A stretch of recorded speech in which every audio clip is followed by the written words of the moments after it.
Pensamiento del día. Viernes 27 de junio. Iniciar desde el corazón. Tenemos necesidad de dilatar el corazón, a la medida del corazón de Jesús. ¡Cuánto trabajo!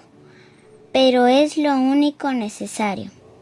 Hecho esto, todo está hecho. Se trata de amar a cada uno que se nos acerca como Dios lo ama.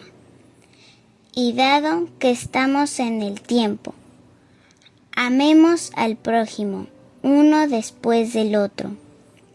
Nuestra obra más importante es mantener el amor en el corazón como Jesús ama y amar a todos.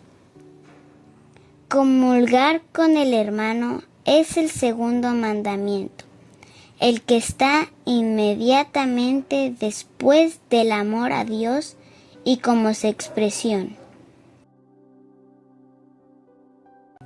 Kiara Lubick, Meditaciones, Editorial Ciudad Nueva.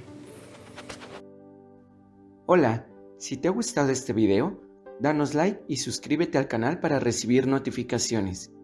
Recuerda que es libre y gratuito, sin ningún compromiso. Palabra de vida.